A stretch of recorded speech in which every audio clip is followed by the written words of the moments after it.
Everyone keeps talking about how Encanto doesn't have a villain. Well, everyone is wrong. Dolores is the villain of Encanto, and I'm about to prove it.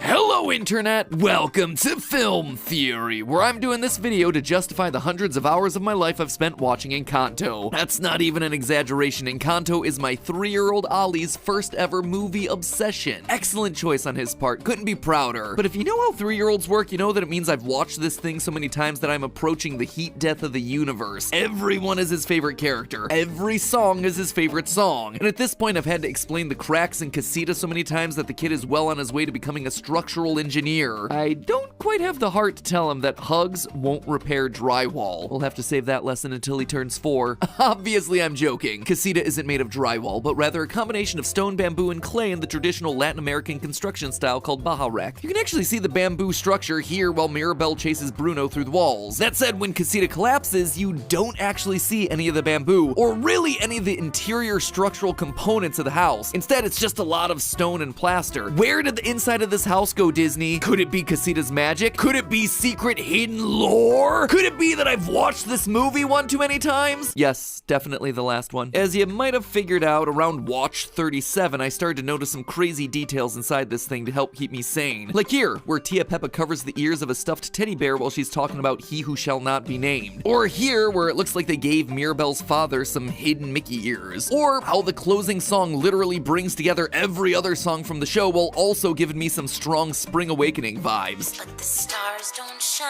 they burn. All the things his mama. Of everything in this movie, no character has quite as many interesting animation details as Dolores. Like here in We Don't Talk About Bruno, where the fish girl, the only non-family member in the lineup, gets replaced in the dancing with Dolores. So weird detail, right? Probably some leftover element from the production. But what's really interesting are Dolores' character details. Like here where she's forced to cover her ears when the fireworks start going off because of her super hearing. Or here where she claps using only 2 fingers because again, doing more than that would hurt her ears. Or here where she casts an evil side eye to her cousin Isabella. Hold on, what? That sort of a passive-aggressive look isn't something that I would expect to see out of a sweet, unassuming character like Dolores. I mean, this is a character that a ton of people stand for being the unsung hero of the family. But then I did what I tend to do. I dug a bit deeper, and I really started to think about what we see and hear from Dolores throughout this movie. And bit by bit, the pieces started to add up. Dolores is actively working against the family. She is miserable. She is sick of getting passed over, and she's weaponizing Mirabel in order to sabotage the family and extinguish the miracle. Oh, I'm sorry. Is that an uncomfortable truth? Well, I just have one thing to say to that. Let's start off with some of the details I already mentioned about Dolores' gift. We're told in the opening song that because of her super gift of hearing, she... And it doesn't seem to be much of an exaggeration, as we see that she's able to hear conversations happening elsewhere in town, likely behind closed doors. Dolores, do we have a date? Tonight, he wants 5 babies. And while that seems like it'd be a cool power in theory, in actual practice, this thing would be miserable. Her sound sensitivity doesn't seem like it's able to turn off, as it makes her actively recoil when things like fireworks go off around her. As a result, we see that she's constantly hearing information that she doesn't want to be picking up. No one has to know. I know.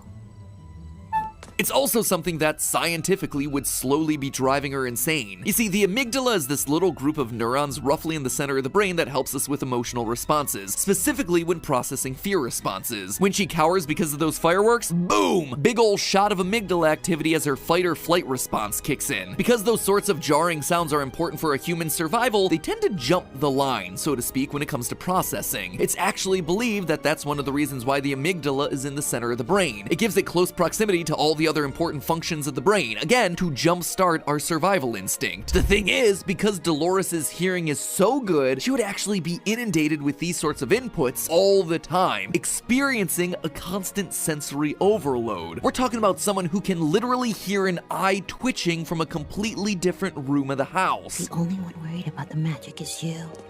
And the rats talking in the walls. Oh, and Luisa. I heard her eye twitching. all night. Her life spent hearing everything in the town and walls around her would be miserable. She'd barely be able to focus on anything or get a night's rest. But it's a blessing. It can't be that bad. These powers are meant to be a miracle, I hear you saying. And sure, some of the powers are admittedly really cool, but Dolores, Tia Peppa, and Bruno, well, they got the short end of the stick on that one. Healing with food, great. Super strength, awesome. Controlling the weather, fine, in theory, but having your own private rain cloud follow you around while you're in a bad mood, thereby making your bad mood even worse? Yeah, that's gonna suck. Clearly the face of someone feeling #blessed. And it's worth remembering Tia Peppa is Dolores' mom. Bad powers just seem to run on that side of the family, I guess. Bruno, meanwhile, got himself a gift that literally gets the entire town to hate him and has affected him mentally to such a degree that he feels like he must constantly perform superstitious luck rituals. That is not a blessing. Also, can we just talk about Bruno's room? The giant cliffside of stone, a room that was, again, bestowed upon him by the miracle. Yeah, that sucks too. Even the movie acknowledges this one. I left my tower, which was, a lot of stairs, and Dolores? Well, as we discussed, while everyone else is clapping and watching fireworks, she's waving her fingers around and covering her ears. When everyone else is peacefully eating dinner, she's forced to listen to her unrequited love talk about his proposal plans. Her life sucks. While Mirabel feels sad about not being special in her superpowered family, Dolores has it so much worse because she has powers that actively work against her living a happy life. If saving herself and her mother, Tia Peppa, from these miserable, cursed powers isn't a motive to try and end the family's magic, I don't know what is. Oh wait, I do know another motive for Dolores. In addition to, getting herself out of the immense sensory overload that she's constantly being subjected to, destroying the magic also might help with the whole unrequited love thing. In We Don't Talk About Bruno, we learned that Bruno's prediction for Dolores was that The man of my dreams Mariano would be just out of reach, betrothed to another. aka Isabella. It's likely that Dolores could want to destroy the family's magic in an effort to either A, derail Bruno's prediction, or B, sabotage the engagement with Isabella, thereby allowing Mariano to be free for her. I mean, we see how eager she is to scoop him up when he becomes a free agent at the end of the movie. Have you met Dolores? Okay, I'll take it from here. Goodbye. But working against the family to do it? It seems like a bit much, right? Wrong. Let's actually go back to the moment that I mentioned in the intro, her evil side eye to Isabella. Watch the scene. When asked whether there's a date for Mariano's proposal, we get this. Dolores, do we have a date?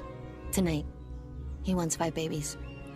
And pause. In this one look, we actually get a huge revelation about Dolores' motivations in this movie. She's not just sad about Mariano marrying someone else, she actively resents Isabella's relationship with him. In fact, the way I see it, she might have even made up the whole "he wants 5 kids" line in order to freak Isabella out, maybe even scare her away. It does seem to have quite the impact. And if you think, well, that's too sinister of a move for her, really it's not. From the opening moments of the movie, Dolores is established to be very self-serving. When the children of the town are harassing Mirabel about her gift, something that Mirabel is clearly uncomfortable admitting based on her whole song and dance trying to deflect away from their questions, Dolores just pops out and exposes her with nothing but a shrug. Later, when Mirabel's trying to hype Dolores up with Mariano, she literally just shoves her out of the way. And that's just the petty stuff. What about all the times that she actively goes out of her way to explicitly sabotage members of her family? Look at the information that she does and doesn't choose to withhold in the movie. At the proposal dinner, it's Dolores who decides to start the chain of events that makes the night into a mess. Despite knowing the chaos that it would cause, she actively passes on the information about Mirabel finding the vision the first opportunity that she gets. And instead of staying quiet, at the climax of the meal, she blurts it out. The man from Bruno's vision, she's in it, she's gonna destroy the magic, and now we're all doomed! Why? Why would she do this? Because she's a gossip that has no self-control? No, that's not a good enough reason. In fact, the movie tells us exactly what's going on a couple minutes prior. Go back to the lyrics of We Don't Talk About Bruno. In the final round, while everyone's singing a reprise of their earlier verses, it's tricky to make out Dolores' lyric, but her words actively change from the first time she sang it. The first time it goes, "He told me the man of my dreams would be just out of reach, betrothed to another. It's like I hear him now." But when she sings it again, it changes. "He told me the man of my dreams would be just out of reach, betrothed to another, and I'm fine, and I'm fine, and I'm fine, and I'm fine." She repeats it 4 times. Something tells tells me that she's not actually fine going into that dinner. And while she's more than eager to share that bit of information with the family to ruin the proposal dinner, look at what information she chooses to withhold from everyone. She doesn't stick up for Mirabel the first time the cracks appear. Again, this is someone who can literally hear an eye twitching, and yet she doesn't hear any of the cracks that have been forming in the house since Bruno left and since Mirabel's failed gifting ceremony. That is frankly not possible. Wait, have you been in here?